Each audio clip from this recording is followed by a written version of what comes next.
And I appreciate that. I'm just blessed and humbled to be able to accept that award on his behalf. So thank you very much.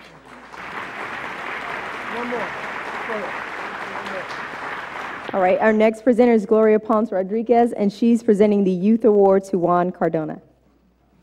A community he feels has given him so much, and he wants to return that by volunteering as well as being a doctor.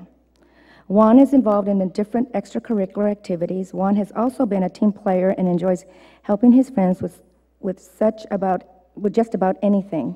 He has helped at his church as an altar server and is currently involved in a faith-based community ministry officiated by Monsignor Rob to help the community safer for youth and adults. In junior high, he was a member of CJSF. I don't know what CJSF is, but we will learn. A scholarship program that involves community service. Juan is currently in the GATE program, and that's another program that Fresno Unified has. And that program will pave the path for his educational success. And he's been in the program ever since the 4th grade. He believes this to be amazing. Well, I guess he's amazing. Juan's next big challenge are to obtain scholarships to pay for college, work hard to bring the dream back to a reality to many deserving undocumented students. Juan's parents are his biggest role models and have always been there for him. He hopes to finish college so he can support them. Ladies and gentlemen, please join me in welcoming Juan Cardona to the podium. Okay. Thank you, Gloria. Thanks a lot. I'm super excited to be here. And yeah, I'm kind of nervous. I'd like to thank Fresno West Coalition for Economic Development for giving me the honor to be a recipient of the Risk Takers Dream Makers Award. I'd also like to thank Pastor Alicia Vasquez, who nominated me for this fabulous award, and of course, Mr. Keith Kelly, the president of Fresno West Coalition. Thank you both so very much. I'd also like to thank my friends, family, and all of you for coming out here today. For those of you who don't know me, even though Gloria already explained me, I'm Juan Cardona, the recipient of the Youth Risk Takers Dream Makers Award. I currently attend Edison High School as a freshman and have a 4.0 GPA average, and I plan to have this throughout all of high school. I enjoy playing sports such as baseball and football. I also enjoy to help people out. I like being a leader, and I have already fulfilled that by being a youth leader with Faith and Community, which is an organization being made up by Monsignor Rob to help out the community of Fresno.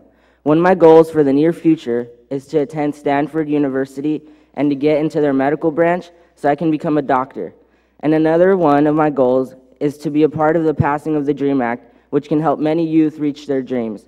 I would like to thank Fresno West Coalition once again. Thank you all very much. And our last award is by yours truly, Keith Kelly. He'll be presenting the President's Award. She just didn't stay there and become a victim. She overcame that, went to Fresno State, got her degree, went back and taught, I believe, at Fresno State and taught at Fresno Unified School District. But the thing that Julia Barderas is a risk-taker, dream maker about, this is what for Julia. Julia just didn't teach and go home. You know, there's some people that after they go to their day job, they got another job in the community. And she is the lady that had another job fighting for the residents in West Fresno at the different meetings, always there. Julia Barderas has always been there.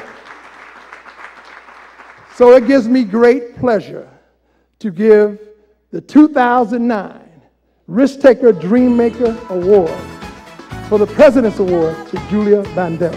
Thank you. I want to thank Mary Curry and Gloria Ponce Rodriguez for nominating me, and the West Fresno Coalition for honoring me today. I also want to thank God. A year ago, I didn't know if I was going to live or die. And God has allowed me to be here today in person to receive this award, and I thank Him.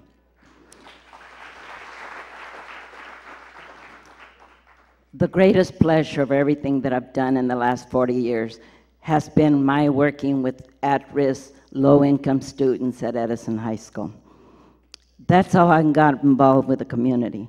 As the students came to school and they weren't doing their work, or there were other problems, I met with the parents, and that's when I got involved.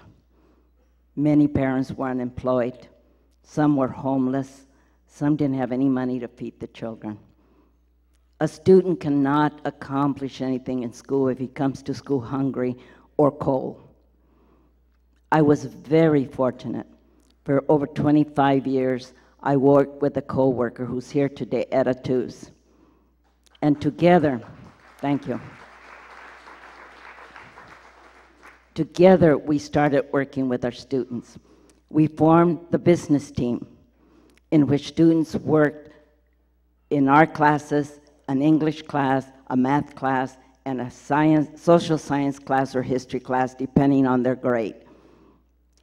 We didn't know when we started if that was going to work. We found out one day when our doors opened. We did a lot of team teaching. Our doors opened one morning, and 30 kids walked in that weren't in our first period. We found out that their first period teacher, who was on the business team, was not at school that morning. These students could have walked across the street. They could have walked all over campus. They could have gone to the cafeteria to hang out. They came to our class to work. 15 minutes later, Jay East, our vice principal at the time, called us to tell us that the teacher had been in a minor accident and would be late. But he had gone to the classroom to open the door for the students, and nobody was there. He was calling the security so they could start looking for them. Mrs. Tooze and I were able to tell him, you don't have to look, they're right here. You have to give the students a feeling of belonging and a feeling that somebody cares, a feeling that this is their second home. And that has been the biggest joy of my 40 years of being involved in the community. I graduated from Edison. I did my student teaching at Edison. I taught there for over 25 years. The 1964 year, I was senior advisor. And at that time, when they had their reunion a few years back, they printed a t-shirt that I've saved because it says, I'm going to be a Tiger for life. There's no greater pleasure than going to the bank and seeing your ex-students there, going to Costco and see them as clerks, going to the banks, to schools, to the university, and seeing your students there. These are the students that many people, including teachers, the district, sometimes even their families, had given up on. That is the greatest pleasure. I spent a year and 3 months, this last year and 3 months, in the hospital. And when I finally woke up, it was such a pleasure to see some of our students as nurses, lab assistants, social workers, and even in the office. That was my greatest pleasure in the last 40 years. Thank you.